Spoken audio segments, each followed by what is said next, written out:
pessoal, para quem é de boa noite, bom dia, boa tarde.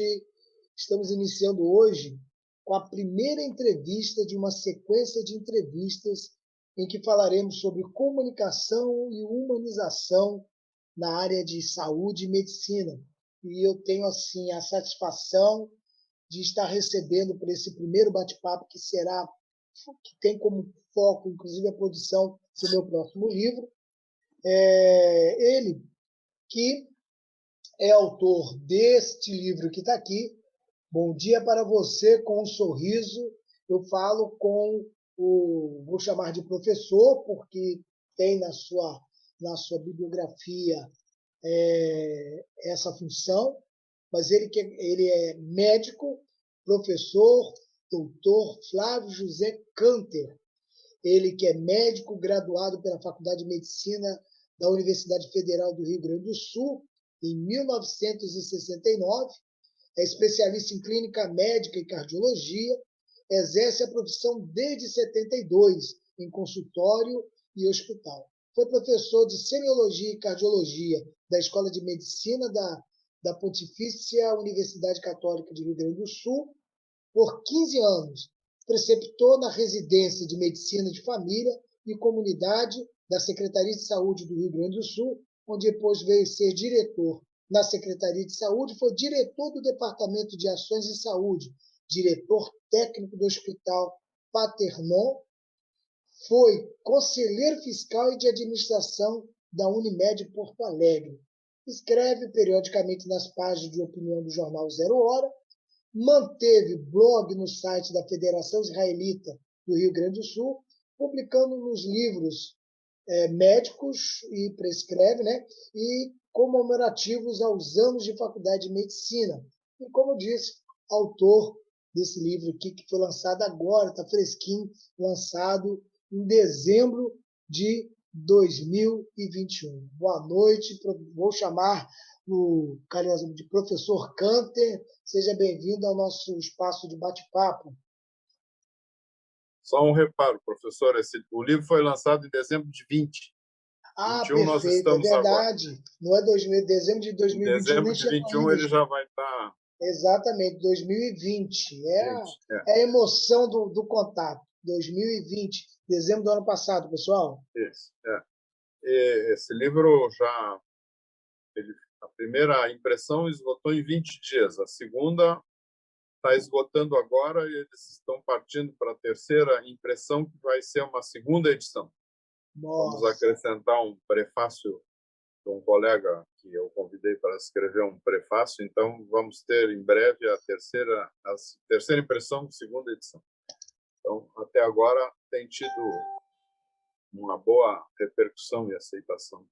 É muito bom. Isso é bom, e também um bom sinal, porque o assunto abordado dele realmente tem chamado a atenção, principalmente quando se fala na relação médico-paciente. Em que andas, E é o foco principal do nosso bate-papo de hoje, exatamente tratando nesse viés da comunicação, da importância da comunicação, nessa relação interpessoal que é estabelecida entre o profissional de medicina, o profissional de saúde e seus pacientes e familiares. Mas eu vou começar de maneira que eu posso dizer não tão tradicional. Em vez de começar pela academia, eu quero começar já perguntando ao professor Canter um pouco da sua origem, Quem é Flávio José Canter? Qual é a sua origem? Quem são seus pais? Pois é, meu pai veio com 6 anos para o Brasil, ele nasceu na Bessarabia, hoje em dia aquela região que vive mudando de nome e virou Ucrânia, hoje em dia é Ucrânia. E a minha mãe já nasceu no Brasil, mas também de pais que migraram da mesma região, mas vieram se conhecer em Porto Alegre.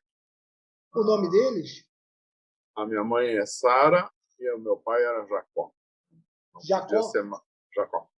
Não podia ser outro nome, Não podia ser mais estereótipo, tá bem claro e característico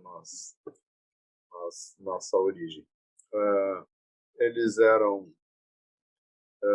minha mãe era professora primária e e o meu pai era comerciante. E na nossa casa, eu conto no livro ali na introdução, tinha uma alguém até da outro dia de um grupo de amigos aí que conhecia a minha casa da infância, minha primeira casa lá no apartamento onde a gente morava, eles lembrou de um armário de livros que nós tínhamos, que meu pai tinha e a minha mãe, com envidraçado e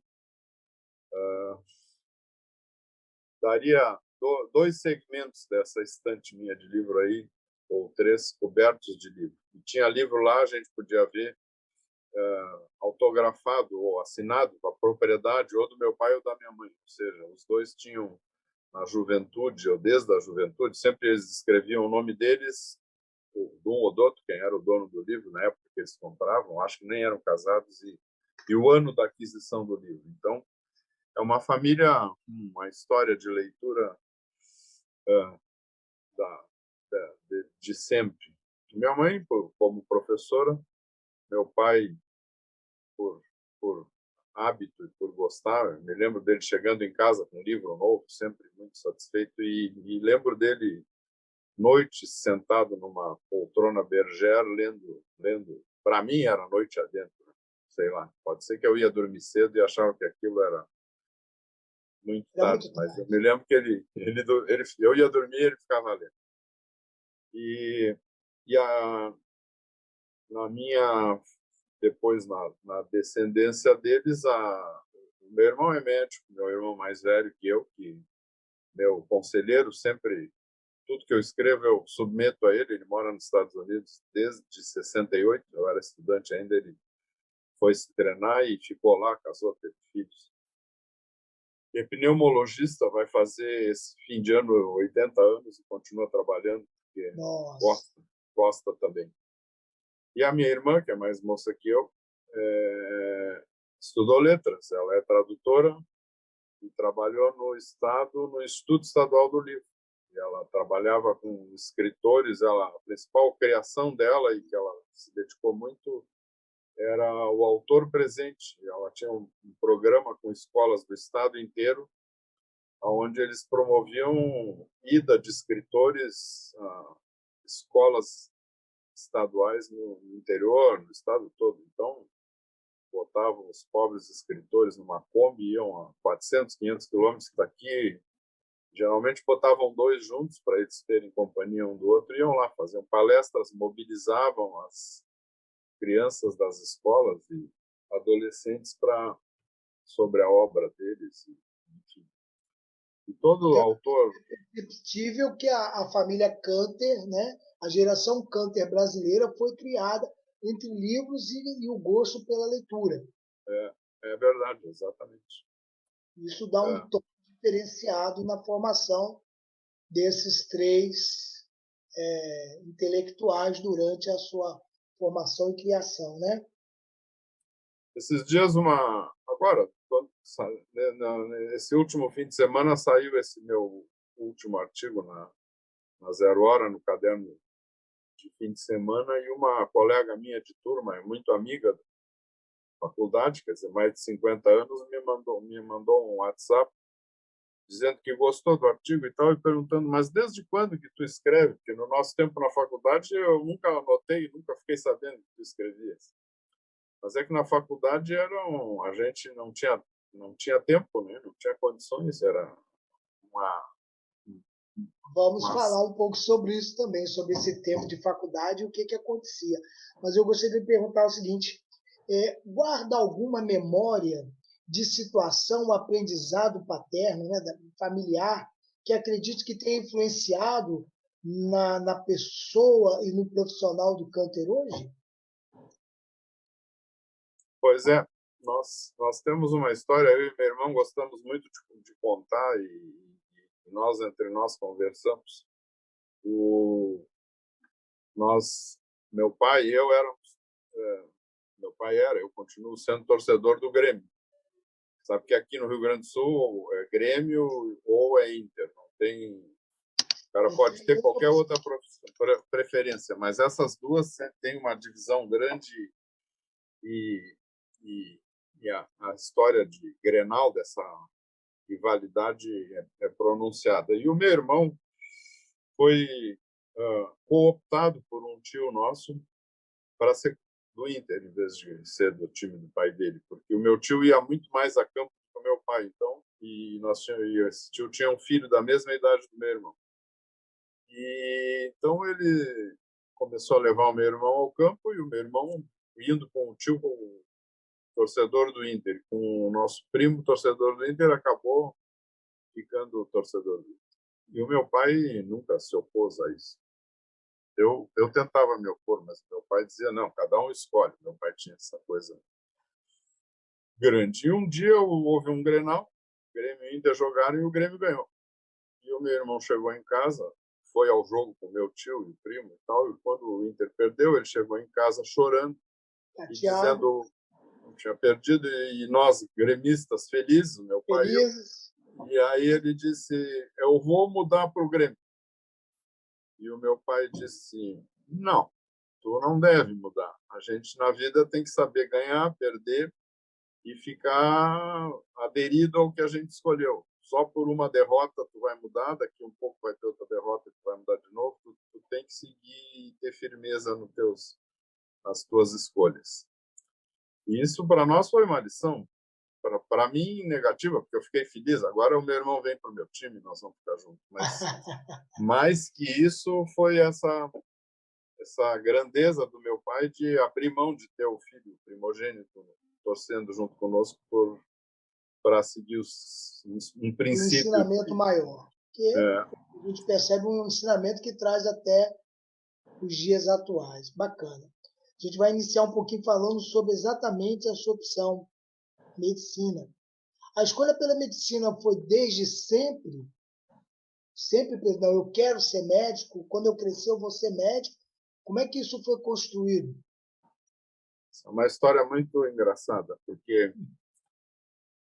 se alguém quiser ver, eu gravei um depoimento para o Museu da História da Medicina do Rio Grande do Sul, que está no YouTube. É uma entrevista bem comprida, 1 hora e pouco. É um depoimento, na verdade. Está no YouTube. E eu contei lá isso. Quando eu estudava no primário, nós morávamos a 4, 5 quarteirões da escola, onde a minha mãe era professora. Então, na primeira série, eu ia ou com a minha mãe ou com o meu irmão, que ainda estava na mesma escola. Mas quando eu fui para a segunda série, a minha mãe passou a dar aula no outro turno, não era no turno que eu tinha aula, e o meu irmão foi para o ginásio na época e saiu da escola. Então, eu tinha que ir sozinho, tinha 8 para 9 anos, e não me deixavam ir caminhando, porque tinha que atravessar uma avenida muito movimentada, perigosa. Então, eu fui obrigado a usar o bonde. Naquele tempo tinha bonde em Porto Alegre. E eu pegava um bonde para andar duas paradas e já era a escola, mas eu tinha que ir de bonde para não atravessar a Avenida Farrapos, aqui em Porto Alegre. No bonde, naquela época, tinha um motorneiro, o cobrador e um fiscal. E tinha um fiscal, como eu pegava o bonde todo dia, na mesma hora, a equipe, a tripulação do bonde era sempre a mesma. E tinha um fiscal que me chamava de doutorzinho, que eu era aquele gurizinho pequenininho, de óculos, cabelinho bem comportado, filho da professora do colégio, eu tinha que ter uma certa layout respeitável. Palitozinho, a gravatinha. Era avental branco que se usava, um tapa-pó que ia até o joelho, uma gravata azul marinho, tapa-pó branco, penteadinho e de óculos. Imagina, o cara me chamava, descobriu que eu ia ser médico e aquilo me encafifou. Eu passei um ano inteiro ouvindo aquele fiscal quase que diariamente. Aí, meu doutorzinho, quando é que tu vai ser médico? E eu fiquei com aquilo. Será que eu vou ser? Será que ele sabe alguma coisa que eu não sei? Depois o meu irmão entrou na medicina e isso era um atrativo, né, ser igual ao meu irmão, que era modelo, já que ele era do outro time de futebol, pelo menos na profissão, quem sabe. Mas eu tinha uma dúvida grande, porque eu gostava muito de arquitetura. Eu achava a arquitetura um negócio muito legal, porque a arquitetura é uma coisa que lida com espaços, e criar espaços para as pessoas viverem e tal. Eu achava muito bonito. E eu saí de casa no dia da inscrição do vestibular. Naquele tempo, cada escola tinha sua inscrição, não era um vestibular único. Então, eu saí de casa para ir me inscrever no vestibular com essa dúvida, eu não sabia ainda. A Faculdade de Arquitetura era a 100 metros da Faculdade de Medicina. E eu fui caminhando e atormentado por essa dúvida. E agora? E agora? E agora? Me inscrevo na arquitetura ou vou para a medicina? E aí eu me dei conta de uma coisa, eu não sabia desenhar. No vestibular da arquitetura tinha desenho à mão livre. E eu não sabia desenhar bolhufas, nada. Então, quando eu cheguei passando pela arquitetura, eu disse, mas como é que eu vou me inscrever nisso aqui? O exame é daqui a um mês e eu não sei desenhar. A minha família vai me proporcionar uma professora particular para me ensinar, mas em um mês a minha chance de aprender desenho à mão livre é muito baixa. Então, eu vou lá para a medicina. Aí eu cheguei na medicina, o cara que me atendeu para fazer a inscrição conhecia o meu irmão, já foi muito amigável e tal. E nunca me arrependi até hoje. Muito bacana. Eu acabei não me perguntando. O professor é nascido em que ano? Mês e ano? 20 de agosto de 45. Nossa, Daqui um pouquinho mesmo eu ano de faço. minha mãe. Estou chegando no 76. 20 de Mas agosto de 1945. A mamãe era de maio de 45. então, eu tenho idade para ser teu pai. É verdade, é verdade, é verdade. Olha só. Maio de 45, mamãe chega Foi no nesse fim da guerra, né? Nascemos logo. finalzinho da guerra, isso aí. É. Chegam nesse advento bacana. Bom, é,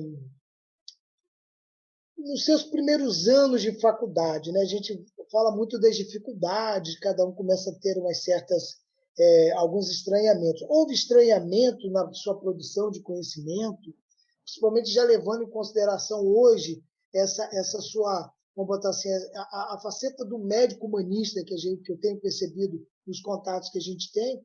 O senhor tem se mostrado um médico muito ligado às humanas. Mas isso lá atrás, no início da sua formação, a faculdade já lhe proporcionava esse tipo de, de, de reflexão ou foi algo que foi construído em cima de algum desses estranhamentos? A faculdade, no currículo tradicional, imagina isso há quase 60 anos atrás, ela tinha um currículo meio padrão no mundo, né? Que era começar pela anatomia, era um negócio muito estimulante. Tu entrava na faculdade de medicina querendo ser médico, ajudar pessoas, tratar doenças, e o que te apresentavam? Primeira coisa, cadáver. Cadáver.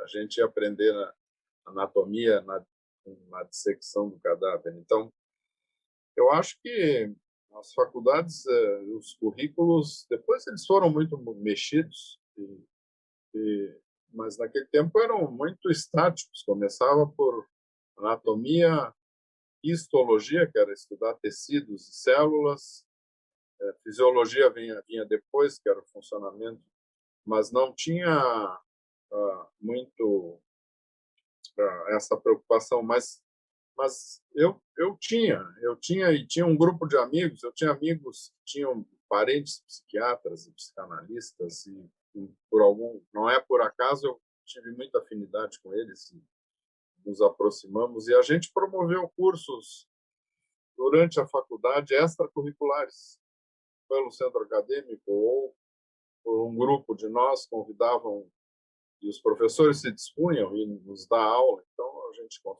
convidou o pessoal da cadeira de psiquiatria para falar sobre relação médico-paciente. Nós tínhamos um gastroenterologista que se interessava muito pelo Bellings, que era um inglês que escreveu várias coisas sobre relação médico-paciente, o tempo da consulta e tal. E existe até hoje grupos Bellings, que são grupos para identificar as características das relações que se passa no encontro do paciente com o médico. E nós fizemos um grupo de estudos que durou alguns semestres com esse professor. Foi o primeiro grupo que ele fez, ele não nos cobrou, porque ele estava aprendendo também junto, mas depois ele cobrava para fazer esses grupos. Então nós tivemos dádiva de discutir isso e aprender com ele como fazer. E a gente trazia casos para discutir, e o grupo e ele discutir aspectos da relação na, na faculdade, mas extracurricular. Durante a faculdade, também trabalhei por 2 anos no juizado de menores. Eu teve um emprego lá que me contrataram para ser auxiliar de serviços psiquiátricos, que era ajudar a orientar menores infratores com infrações menores que tinham que, em vez de receber uma pena do juiz, recebiam uma determinação de orientação. Então, eles tinham uma visita mensal que eles iam lá e conversavam. E naquela época, então tinha discussões dos casos dos menores que estavam em orientação com uma equipe multidisciplinar, foi muito legal. Os faltosos cabiam a mim e a um outro estudante sair com o carro do juizado e ir na casa do... Imagina que ir nas vilas, quando nós entrávamos com o carro do juizado de menores, era que nem uma pessoa entrando num galinheiro, tá? Só se via gente correndo para tudo que era lá, porque eles achavam que nós estávamos lá para prender alguém. Aprender, né? Mas nós íamos lá para buscar os que faltavam às reuniões mensais. E nesse trabalho também eu aprendi muito, porque tinha psiquiatra na equipe, era chefiado por psiquiatra, e o juiz de menores, nessa época, era um senhor muito aberto a essas coisas emocionais, e ele promovia, e ele mesmo participava, e convidava os estrelas da psiquiatria aqui para nos dar cursos e tal. Então, eu sempre fiquei recebendo inputs nessa área por outras vertentes, entradas, né? além do currículo básico normal da faculdade. Então, para além das questões, quer dizer, o componente curricular, o antigamente chamava grade curricular, continuava dando conta tão somente das questões técnicas, científicas da formação desse profissional de medicina, né? Aquilo que teria que se buscar por dessas questões que envolvessem mais o relacionamento médico-paciente eram sempre questões extracurriculares. Mas a pergunta é, o que levou... Tinha um pouco o curricular também, né? Porque tinha uma cadeira de psiquiatria onde ensinavam não só lidar com paciente doente mental, mas também esses aspectos. Era uma cadeira de psiquiatria muito rica. E muito disso também se aprendia ali. Mas não era um semestre, 2. O resto a gente construiu porque gostava do assunto. Ok. Mas essa estrutura que até então que vem trazendo lá desde a da década de 50, 60, 70, que é mais ou menos o período da sua formação, o que ainda prevalecia eram as questões técnico-científicas na formação desse profissional de saúde. Mas aí a pergunta de que maneira, o que chamou a atenção? Tipo assim, para aí, eu preciso, quando esse grupo de alunos se reúne para buscar no extra classe, né, as informações que pudessem dar conta desse outro caminhar da medicina, o que levou a isso? Qual foi o extremo? Qual foi o incômodo que provocou? Porque sempre vai a partir de uma provocação, não é verdade? Qual foi a provocação que surgiu que levaram esse grupo a esse ramo de pesquisa para atender essa necessidade? Pois é, era um grupo de, como eu te disse, tinha gente que tinha influência na família, ou gente que eu mesmo, a partir do 4º ano da faculdade, me submeti, fui paciente de terapia de grupo. Então, tinha um grupo de estudantes que não ficavam satisfeitos só em saber a farmacologia dos remédios e todas as descrições patológicas e clínicas e terapêuticas, mas tinha essa preocupação que a medicina é um encontro de pessoas e que o aspecto emocional que está envolvido quando o médico e as pessoas se encontram faz parte daquele conjunto, faz parte do tratamento e que isso não era muito enfatizado e a gente percebia que isso existia, então vamos atrás. Perfeito. Tem uma médica uma médica de família chamada doutora Graziela Moreto, que no artigo dela, denominado com o título A Erosão da Empatia no Estudante de Medicina, um Desafio Educacional, sugere que o processo de aprendizado entre os alunos do quinto e sexto ano tem a tendência de perderem suas sensibilidades empáticas, o que ela chama de despersonalização da empatia médico-paciente. O professor concorda com essa posição, com essa colocação da professora doutora Graziela Moreto? E no que acredita que tal fenômeno esteja alicerçado, se caso a concorde? É isso mesmo, ela tem toda a razão, porque a faculdade, o establishment de ensino no mundo, e no Brasil não é diferente, é baseado. O que é a universidade? É um lugar para ensinar e para desenvolver a ciência, para levar os limites da ciência adiante. Isso é pesquisa, isso é, nós chamamos de fazer ciência. E o ranking das faculdades, dos corpos docentes, se qualifica pela produção científica. Quanto mais pesquisa a pessoa faz, quanto mais pesquisa de valor, ou seja, que recebe publicação em periódicos importantes, de alto impacto, quanto mais citações as pesquisas de cada um recebe na literatura, configurando que a pesquisa dele foi importante. É isso que faz com que as faculdades fiquem para cima no ranking, recebam verbas de instituições mantenedoras, universidades, governos, ministérios. Então, qual é a mensagem? O legal é fazer pesquisa. Quem é que está lá para ensinar? Pesquisador. O que ele vai ensinar? O que ele gosta de fazer? A gente ensina com gosto o que a gente faz com gosto. Exato. Então, os pesquisadores transmitem aos estudantes o gosto pela pesquisa. E eu conheço inúmeros professores que consideram um sacrifício, tem que sacrificar X horas para dar aula, para dar ensino, porque isso tira eles da pesquisa, que é o que eles gostam de estar fazendo. E então, se alguém vai me ensinar achando que está roubando tempo precioso da outra coisa que ele gosta mais de fazer, que é pesquisa, ele vai me transmitir que aquilo lá que é importante, não isso aqui, né? Então, ensinar a ser médico, a, a, a, a gostar de lidar com o paciente, de seguir todo o processo da relação, da coleta de dados, do exame físico, do raciocínio clínico, da organização e da busca, do estudo para esclarecer os casos das pessoas, fica secundário.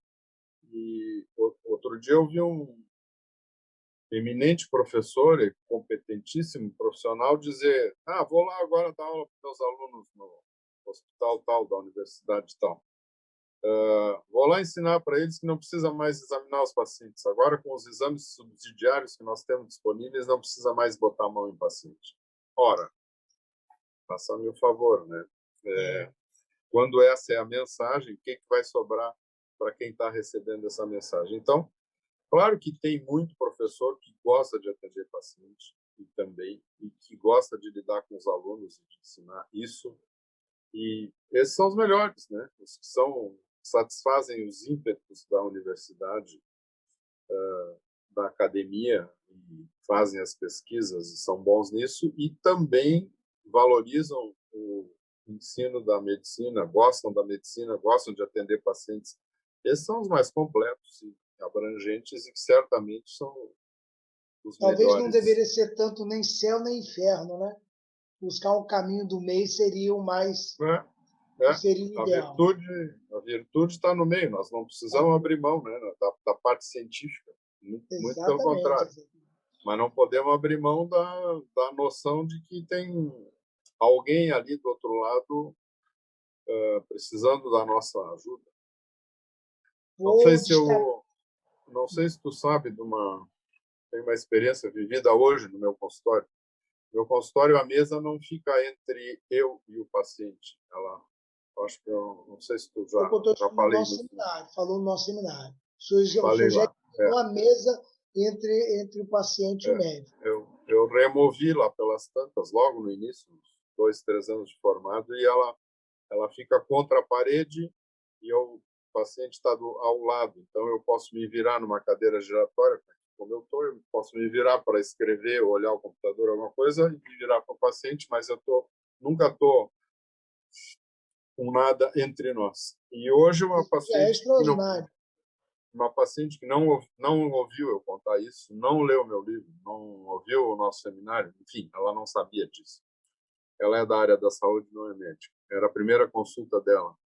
E ela me perguntou: desde quando que tua mesa fica nessa posição e não fica no meio? Eu disse: olha, faz quase 50 anos. Ela disse: a primeira coisa que me chamou a atenção quando eu entrei no teu consultório para essa consulta hoje foi a posição da mesa.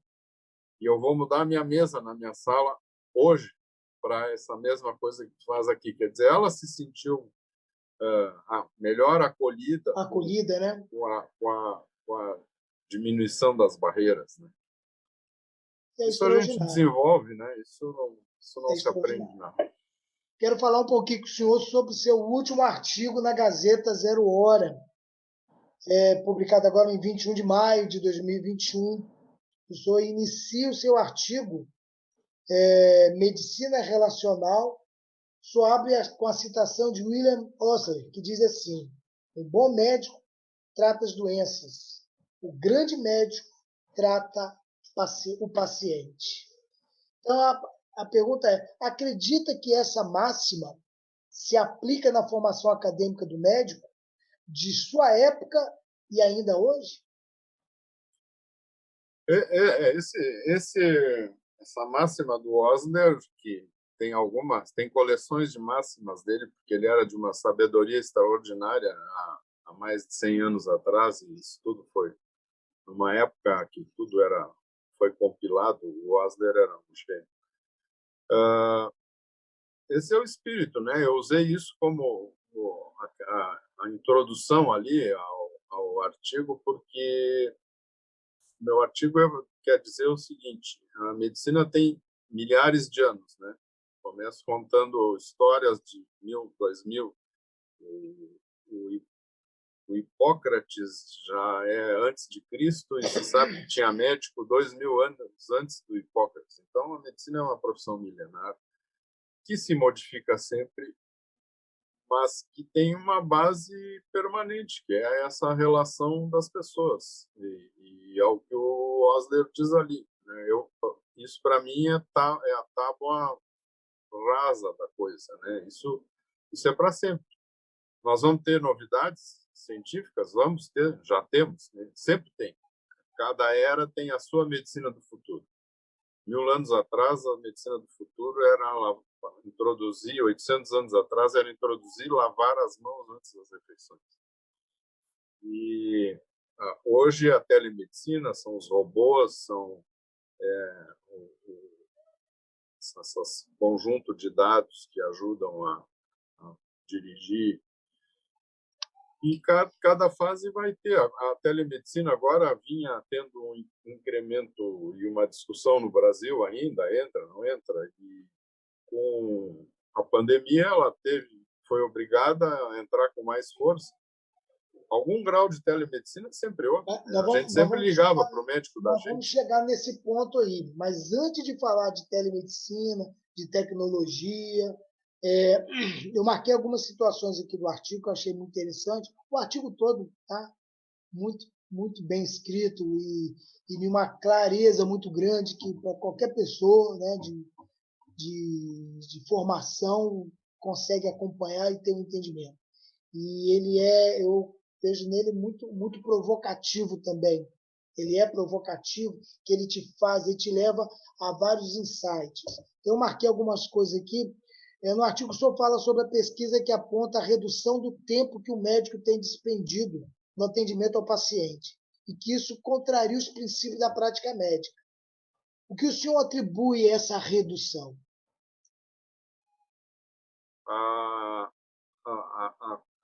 que essas pesquisas mostraram é que os médicos, tem várias, e já faz alguns anos que têm saído repetidas pesquisas e mostrando que esse fosso só se aprofunda. E o que aparece? Gasta-se mais tempo por paciente e gasta-se menos tempo com o Com paciente, o paciente. porque a exigência burocrática é tamanha, tem que preencher o formulário, tem que fazer no computador, tem que registrar o que fez e o que não fez e registrar nos papéis burocráticos para poder o hospital receber, o médico receber. Então,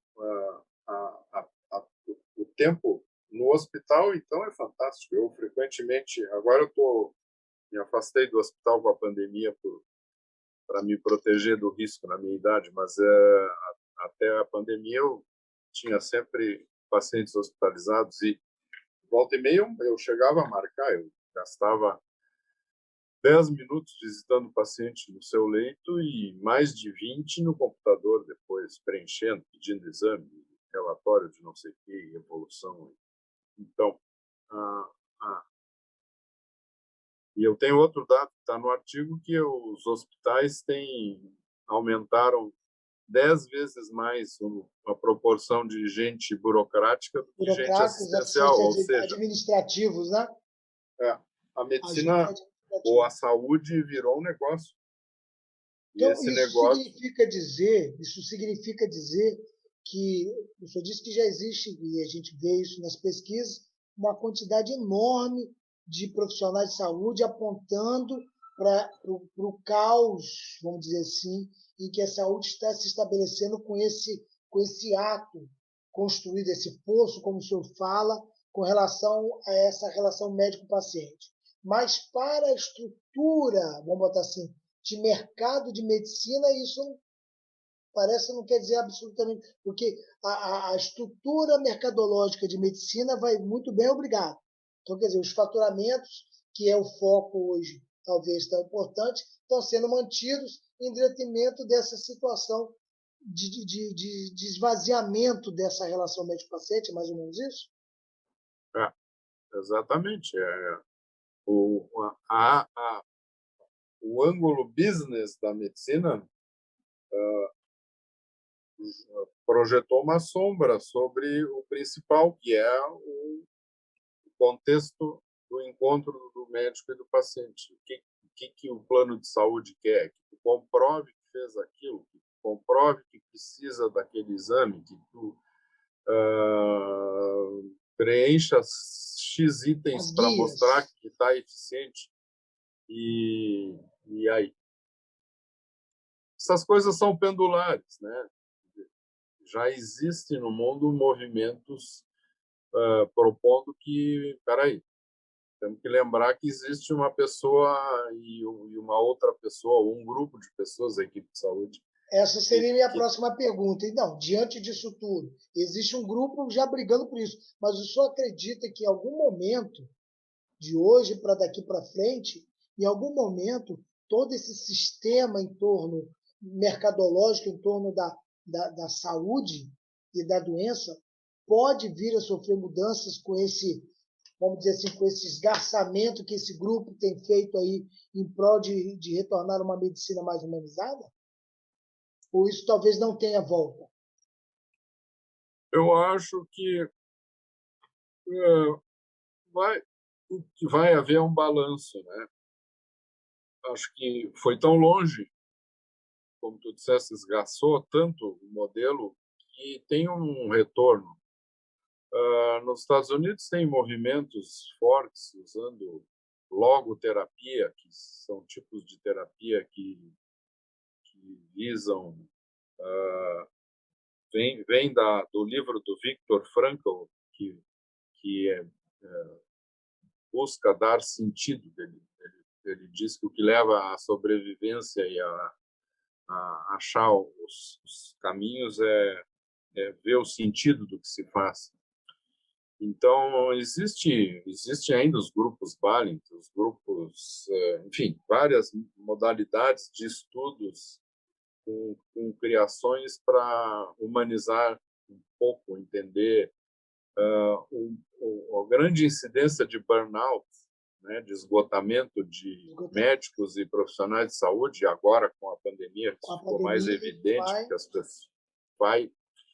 E aí estão se dando conta que esse grau de exigência técnica e tecnológica e burocrática de volume de atender solicitações e se tem 10 vezes mais burocratas, tem 10 vezes mais pessoas tentando extrair o sangue e o sumo de quem está lá na beira do leito atendendo os pacientes, e eles estão descobrindo que isso é ruim. Se tem um burnout, outro dia eu não li, mas me citaram isso, que para um hospital, um médico com burnout custa $1 milhão. Entre o treinamento que foi investido nele, o tempo de trabalho que, de repente, ele entra em burnout e tem que sair, ou tem que se afastar, ou deixa de trabalhar, e as mazelas que ele pode criar para pacientes e o resto da equipe por estar esgotado. Então, tudo isso, até botando um custo nisso, é um bom estímulo para eles voltarem atrás e dizer, peraí, isso aí não está certo assim, nós vamos ter que reolhar isso aí. Dias desses assisti a um seriado na Netflix, não sei, eu acho que Netflix ou Globoplay, que é sobre medicina, que é o Grey's Anatomy, que é um dos mais famosos americanos, que fala sobre o dia a dia dentro de um hospital. E aí o diretor clínico chega, um médico cirurgião, um dos mais famosos, ele tem uma contenda lá com uma pessoa dentro do hospital, com um colega de trabalho, e acaba esmurrando esse colega de trabalho, e aí depois vai parar na sala do diretor clínico. O diretor clínico fala para ele assim, você é doido? Você bota em risco uma mão que vale $2 milhões esmurrando o outro colega? Então a preocupação não era nem a questão da briga dos dois, era quanto ia valer uma mão dele, porque ele machucou a mão. Né? Bota gelo nessa mão, porque essa mão custa $2 milhões. Né? É brigar, briga, mas não machuca essa mão. Não machuca essa mão, quer dizer, isso revela aonde está o foco da preocupação. Isso é extraordinário.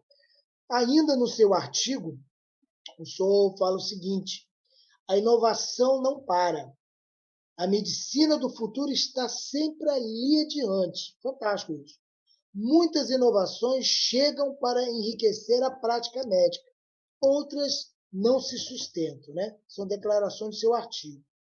E aí, eu fui buscar lá no seu livro, tá, que eu vou recomendar aqui ao final, na parte 5, desligue o computador e ouça o paciente. Eu marquei um pedaço aqui, logo no início, isso já dá o recado quando diz assim: deparei-me com o título acima, no artigo da página de opinião do Wall Street Journal, de 22 de setembro, escrito por 2 médicos americanos. Faz observações a respeito das exigências que o exercício informatizado da medicina interpõe entre o médico e o paciente. E aí, a analogia que é criada, que eu achei fantástica.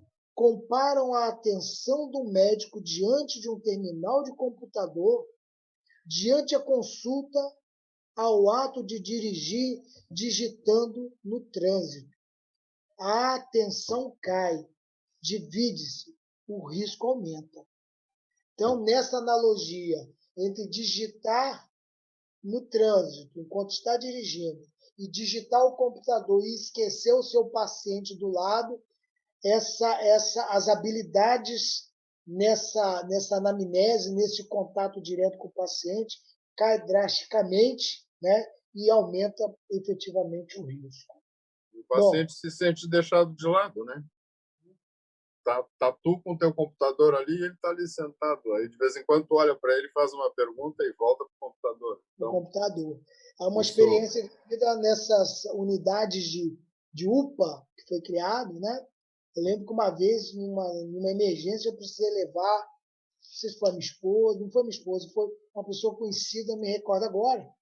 Quando nós foi uma sobrinha. Quando chegamos lá, teve aquela parte que o enfermeiro atende, faz toda a primeira anamnese. Quando chega na sala do médico, ele já está com o computador aberto com as primeiras informações.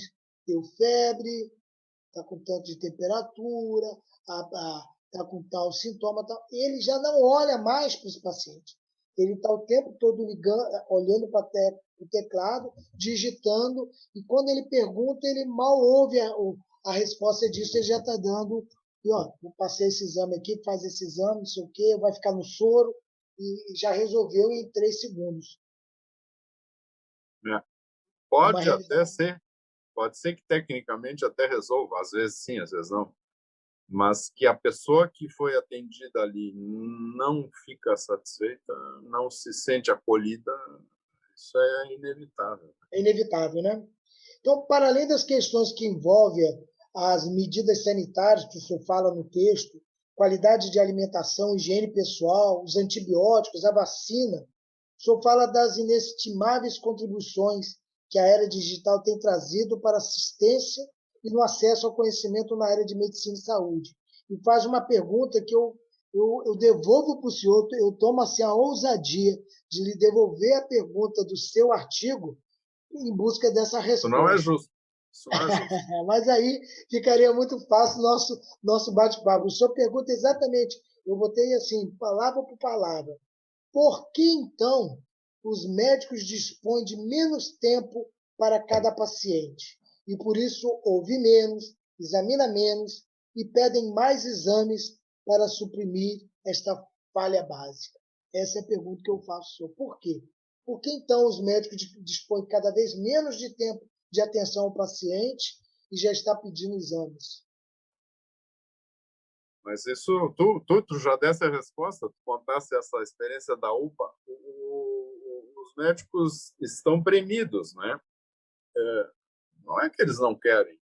Se eles, é tão satisfatório a gente poder sentar com calma e paciência e ouvir o que as pessoas têm a dizer, em vez de interrompê-las aos 18 segundos, como foi constatado em média o tempo de interrupção de uma narrativa espontânea nas consultas, numa pesquisa, e várias reproduziram isso. Todo mundo interrompe o paciente 20 até 20 segundos antes da.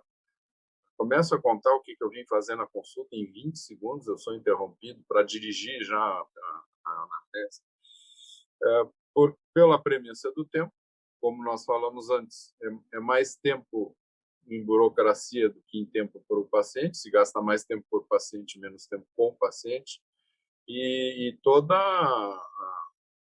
Bom, tem gente que tem dificuldades pessoais também, né? Não vamos dizer que é só culpa do sistema e que os médicos são umas vítimas, não. Tem gente que tem dificuldade de falar com o paciente, tem gente que tem dificuldade de examinar o paciente. Acho que eu contei nesse livro, no ano passado, no ano passado ou retrasado já, pré-pandemia, eu vi 3 pacientes com herpes zoster que têm lesões na pele típica. É só olhar. O senhor fala E aqui. eles não tinham sido olhados, né? Eles não tinham diagnóstico, e eu olhei, estava lá o diagnóstico. Um pediu ressonância, outro pediu tomografia, outro pediu eletro e enzimas. O Então, diagnóstico estava a olhos vistos, né? estava ali.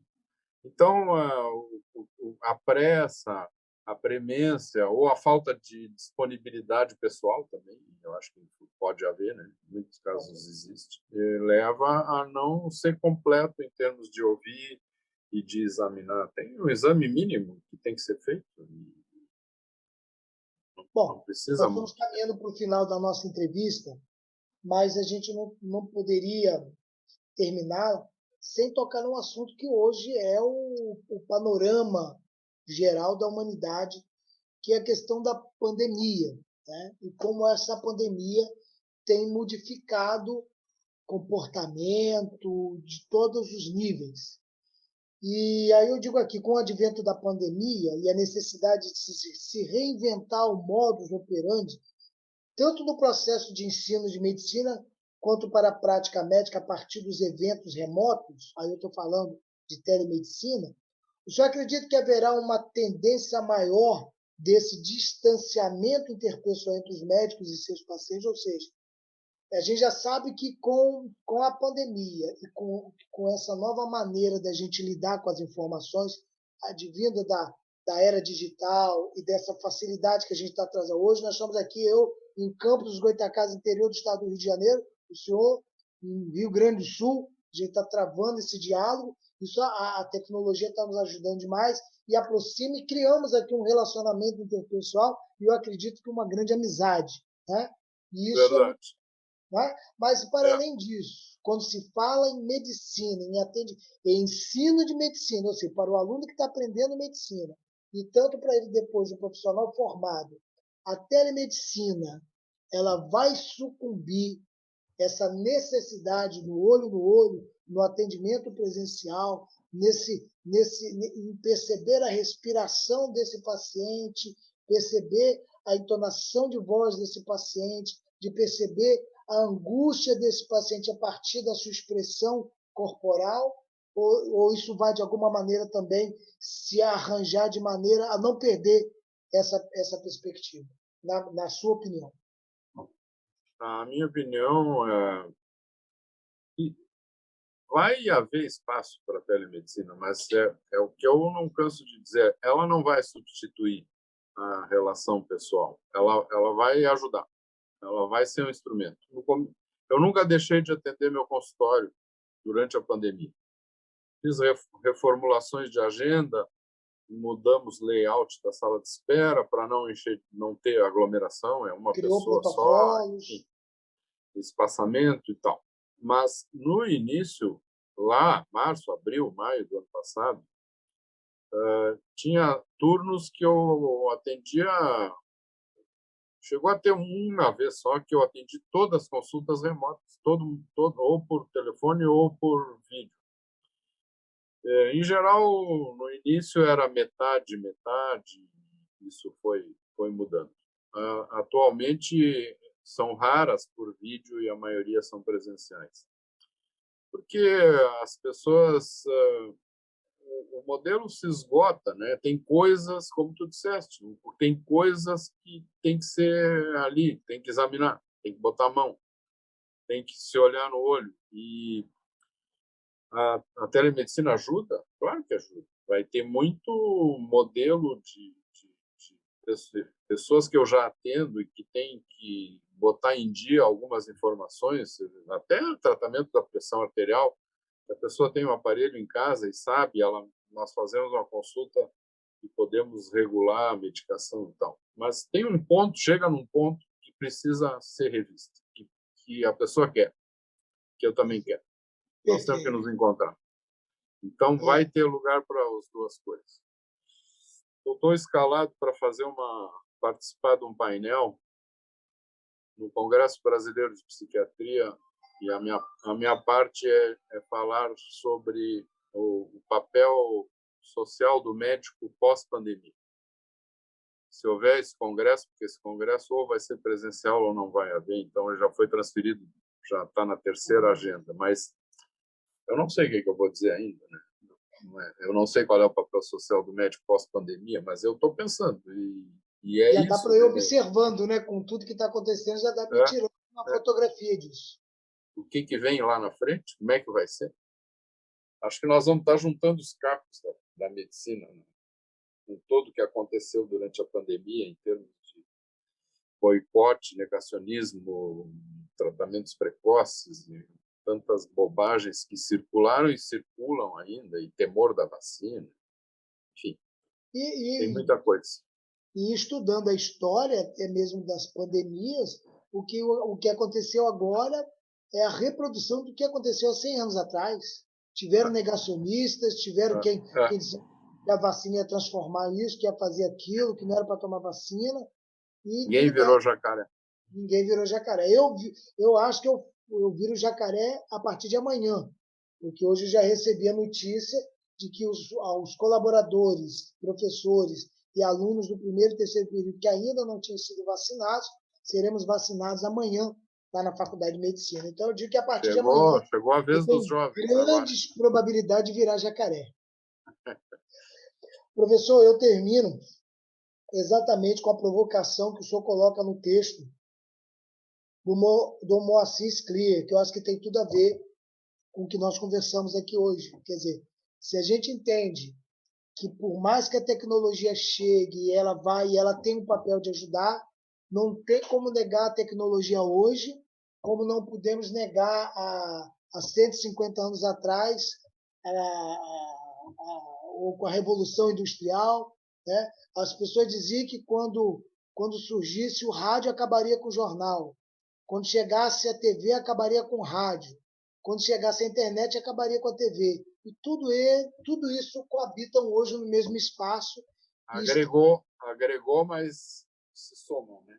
Somou e ninguém desapareceu. E o Scria termina e só coloca lá.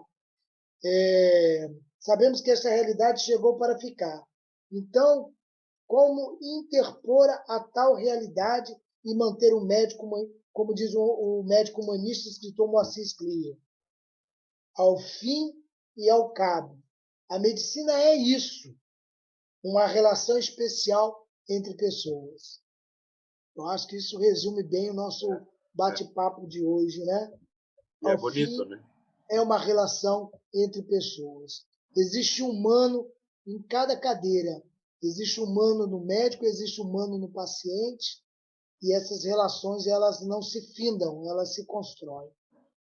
Né? Eles não vão conseguir acabar com isso.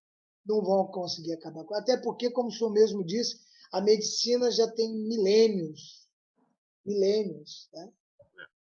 Então, não vai ser agora que... Ela vai continuar transmutando, se transformando, mas ela não vai terminar em si mesma. Exatamente. Estamos de acordo. Professor, estou assim, preciso mais uma vez dizer que estou muito honrado em tê-lo como o primeiro entrevistado desse nosso, que eu estou chamando de programa Comunicação que Salvam Vidas, hashtag Comunicação que Salvam Vidas.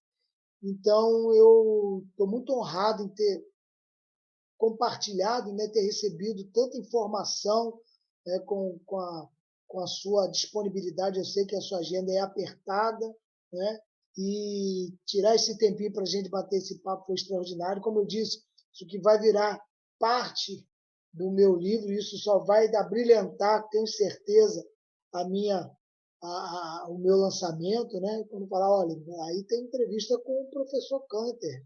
Então, assim, opa, então vou pegar a aba dessa, você que porventura pode assistir a nossa entrevista, eu quero mais uma vez recomendá-los a esse livro extraordinário. Eu já fiz uma leitura, eu tenho eu não sei se é péssimo hábito, eu leio e depois eu venho relendo. E minhas leituras são assim, deixa eu ver se aparece aqui. Tá marcado de amarelo. É marcar, é riscar, entendeu? Para mim, não, e aí eu ainda Tu interage com o livro. Eu ainda tenho essa necessidade. Boa. Penso até da minha dificuldade de ficar lendo um livro em Tumblr, no computador. Eu gosto, o cheiro do livro me atrai, né? Eu acho que isso aqui é um ritual muito bacana. Você outro que vai longe, né? É outro que não vai acabar tão cedo. É outro que eu acredito também que não vai acabar tão cedo. Tá? A gente precisa ensinar os meninos, olha, aqui você não precisa teclar ou puxar para cima, não. Você tem que folhear. Talvez a gente tenha que ensinar isso, mas ele não vai perder a curiosidade de buscar aqui as informações. Vou deixar para o professor Dr. Canter suas considerações finais e, mais uma vez, agradecer imensamente pela a sua disponibilidade em nos atender nessa noite. Eu que agradeço, professor, e fico honrado. E também vou poder dizer, olha, eu já dei entrevista e está lá no livro do professor Wilson. Eu também vou ter esse galardão no meu currículo. Então, é um prazer conversar contigo, sempre, porque tu é muito instigante, tu vai a fundo nos assuntos e te interessa.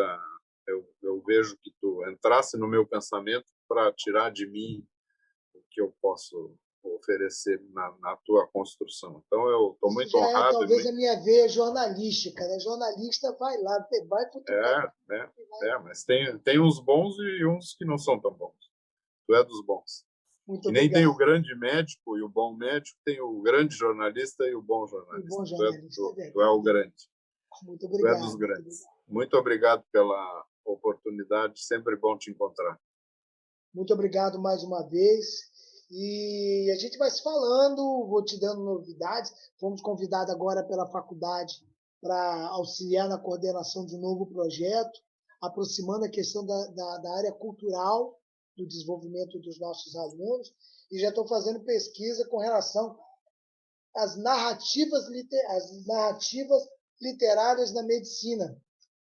E talvez a gente use os textos do Moacir Scliar como base de sustentação dos nossos discursos, das nossas teatralizações e tudo mais. Porque eu também venho da área cultural, sou produtor cultural há mais de 20 anos, trabalhando com teatro, sou ator, né? Já atuo há alguns anos. Hoje faço teatro uma vez por ano, que é a peça da Paixão e Morte de Cristo. Sempre faço o papel de João Batista e Pilatos. Bom, então, não sendo Judas, já está bom. Já está de bom tamanho. Amigo, gratidão plena, muito obrigado. Muito bom te encontrar também. Igualmente. Muito obrigado. Um abraço a você que nos assistiu aí. Aproveita, deixa aí a sua contribuição. Marque, se inscreva no nosso canal aí, porque a gente vai estar sempre com uma novidade, tá bom? Grande abraço a todos. Professor Canter, minha gratidão, meu carinho, meu apreço. Mesma coisa. Um abraço, tchau, tchau.